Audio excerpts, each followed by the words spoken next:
Hello అండి, అందరికీ నమస్తే. Welcome back to my channel. మళ్ళీ అయితే జాంకాయలు అయితే ఉన్నాయండి. చెట్టుకి చూసారా, కలర్ అయితే వచ్చేసింది, పండిపోయి బాగానే ఇలాంటిలో ఊడిపోయి అంతగానే. ఇవే కాదండి, ఇంకా చాలా కాయలు ఉన్నాయి. సో చూపిస్తాను చూడండి. ఇదైతే చూసారా, చిన్న సైజు యాపిల్లా ఉన్నాయి. వర్షం పడింది కదండి, చూసారా ఇలా అంటేనే వచ్చేసింది. ఇవి ఇంకా చాలా కాయలు ఉన్నాయి, కోసి చూపిస్తాను. ఇది కొంచెం దూరంగా ఉందండి, బాగుంది. చాలానే కాయలు ఉన్నాయి చూడండి. ఇలా చేతికి ఇలా కొమ్మలు లాగితే తీసుకునేంత దగ్గరగా ఉన్నాయి. మొత్తం చెట్టుకున్న జాంకాయలని తెంపేసామండి ఇవాళ. అన్నిటికంటే పెద్దది చూడండి, అచ్చం యాపిల్లా ఉంది. చాలా కాయలు వచ్చాయండి మధ్య మధ్యలోనే. అంటే ఒక్కొక్క కాయ ఏం చూపిస్తానులే మీకు అని చెప్పినది. చాలా కాయలు తినేసాము చెట్లువి. ప్రస్తుతానికైతే ఇవన్నీ ఒకసారి కట్ చేసాము. జాంకాయలు కట్ చేసుకోవడం అయిపోయింది కదండి. ఈ లోపల నేను టీ పెట్టేసి జాంకాయలు కోయడంపై అందులో పెట్టాను. ఇప్పుడైతే 2 కప్పుల్లోకి మా చెల్లికి నాకు టీ అయితే పెట్టుకుని మేడ మీదకి వెళ్ళి మిగతా మొక్కలు చూసేస్తాం. మీరు కూడా టీ టైం అయింది కదండి, టీ తాగారా అందరూని?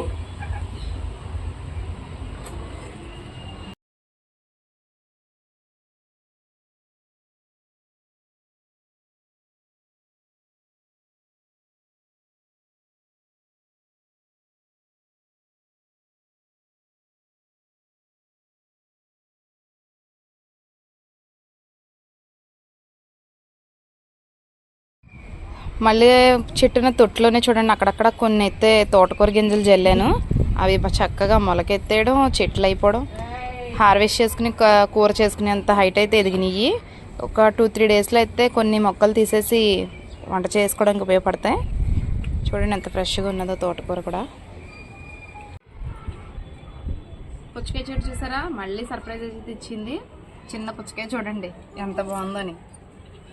క్లీన్ చేసినప్పుడు అయితే కొన్ని కొమ్మలు అయితే తీసుకొచ్చి ఆ టబ్లో ఉన్న మొక్కని ఇక్కడ పడేసేసాను. చూసుకోలేదు చూడండి. అప్పుడే ఇక్కడ ఒక పుచ్చకాయ ఉంది, ఇంకా చిన్న చిన్న పిందెలు చాలానే ఉన్నాయి. ఈ పుచ్చకాయలు కర్బూజాలు అయితే చక్కగా కాస్తున్నాయి. మనకి ఏం చేయట్లేదు అసలు, ఇవి పట్టించుకోవట్లేదు, కానీ మంచిగా కాస్తున్నాయి. గులాబీ చెట్టు అయితే ఉంది. ఇది ఫస్ట్ పూసిన పువ్వు. అలాగే దీనికైతే చాలా చాలా మొగ్గలు ఉన్నాయి. ఒకసారి చాలా మొగ్గలు అయితే వచ్చేసినాయి. అలాగే దీని కింద ఉన్న మరం కూడా చూడండి, ఇంత సమ్మర్లో కూడా చాలా బాగానే ఉంది. కొంచెం మట్టి వేసుకోవాలి, దీనికి కొంచెం ఎరువులు వేసుకుంటే ఇంకొంచెం బాగా పెరుగుతుంది. ఈ పాలకూర అయితే ముదిరిపోతుంది కదండి, కొంచెం అయితే ఉంది, కట్ చేసేసుకుందాం. మళ్ళీ పూత వస్తుంది. ఇలాగా ఉంచేసాం అనుకోండి, ముదిరిపోవడం వేస్ట్ అవడం తప్ప ఏమి ఉండదు. అందుకే కొంచెం ఉన్నది కదా, దీన్ని అంతా కోసేసుకుందాం. అప్పుడు మళ్ళీ కొత్త చిగురులు వస్తాయి. చాలా పెద్ద సైజు చూడండి ఆకులు. మంచిగా బలం దొరికింది దీనికి, అందుకే ఎంత చక్కగా వచ్చింది. ఏ పప్పులోకో రొయ్యలోకో వేసుకుందాం, కొంచెం వస్తుంది, ఎక్కువ రాదు. ఏదైనా కాంబినేషన్ చేసుకోవాలి దీంట్లోకి, తప్పదు. చూసారా పిట్టలు అరుస్తున్నాయి, మీకు సౌండ్ వినిపిస్తుందా? అవి మా షెడ్లో పెట్టిన పిల్లల శబ్దాలండి. 3 పిల్లల్ని అయితే పెట్టింది. పెట్ట పేరు ఏంటో నాకు తెలియట్లేదు అది, కానీ చక్కగా ఉన్నాయి. మేము చూసాం పిల్లల్ని, మీకు చూపిద్దామంటే ఈ లోపల వాళ్ళ అమ్మ వచ్చేసింది. వాళ్ళ మమ్మీ డాడీ అయితే ఇక్కడే తిరుగుతున్నారు అస్తమానం. నేను ఫుడ్ తీసుకురావడం, వాటిని చూసుకోవడం. మేము వస్తుంటే పారిపోతున్నాయి, అందుకే మేము వాటి దగ్గరికి వెళ్ళట్లేదు. ఆ టబ్లో అయితే ఇంత వచ్చింది. వీటిలో కదా, ఇది కూడా కోసేసుకుందాం. ఎందుకంటే ఎంత కోస్తుంటే ఆకుకూరలు అంత చక్కగా ఇంకా వస్తూ ఉంటాయి. అందుకే ఇంకా అన్ని టబ్లో కూడా కొంచెం కొంచెం కోసేసుకుంటున్నాను.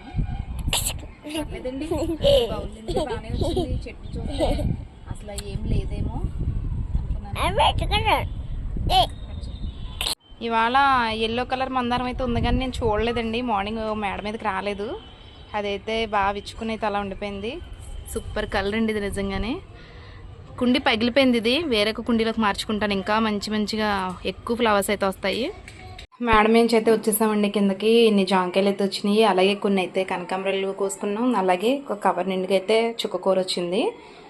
ఇవన్నీ కూడా ఫ్రిడ్జ్లోని, చుక్కకూర అయితే ఫ్రిడ్జ్లో స్టోర్ చేస్తాను. ఇప్పుడైతే పిల్లలు తినేస్తారులేండి ఇవి. ఈ పక్కన ఇలా బయట పెట్టేసుకుంటాను. అలాగే ఇప్పుడు డిన్నర్లోకి అయితే మటుకు ఎండు చేపలు గుడ్లు పులుసు చేద్దాం అనుకుంటున్నానండి. అందుకని చెప్పి ఎండు చేపలను అయితే వేడి నీటిలో వేసుకుని ఉడికించి పక్కన పెట్టుకున్నాను. అలాగే ఎగ్స్ వచ్చేమో కుక్కర్లో పెట్టేసుకున్నాను. ఇప్పుడు టమాటో, ఉల్లిపాయ, పచ్చిమిర్చి అన్నీ కట్ చేసుకుని కూరకు ప్రిపేర్ చేసుకోవాలండి. ఒక గిన్నె అయితే పెట్టేసుకుని ఆయిల్ వేసుకుని ఆనియన్స్ అయితే ఫ్రై చేసేసుకుంటున్నాను. అలాగే పచ్చిమిర్చి కూడా ఫ్రై చేసేసుకున్నాం.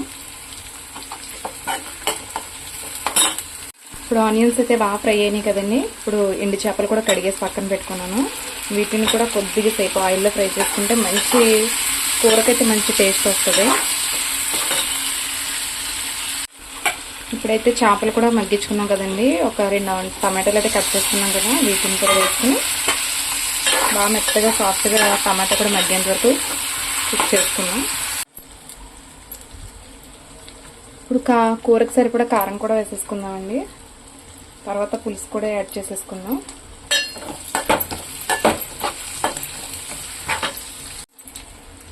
పులుసుని అయితే ఒక గిన్నెలోకి అయితే తీసేసుకున్నానండి.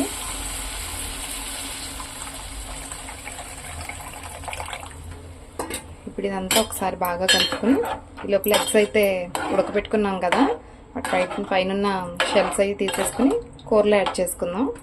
అలాగే కొంచెం అంత కరివేపాకు,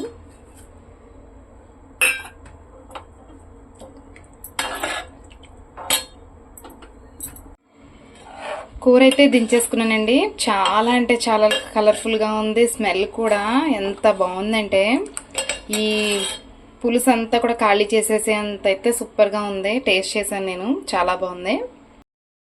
అలాగే ఇంకొక విషయం అండి, లాస్ట్ వీడియో మా హస్బెండ్ బాగాలేదని చెప్పని పెట్టినప్పుడు అయితే చాలా నా ఫ్యామిలీ మెంబర్స్ లాగా అయితే అందరూ నన్ను పలకరించి చాలా అయితే మెసేజ్ పెట్టారు.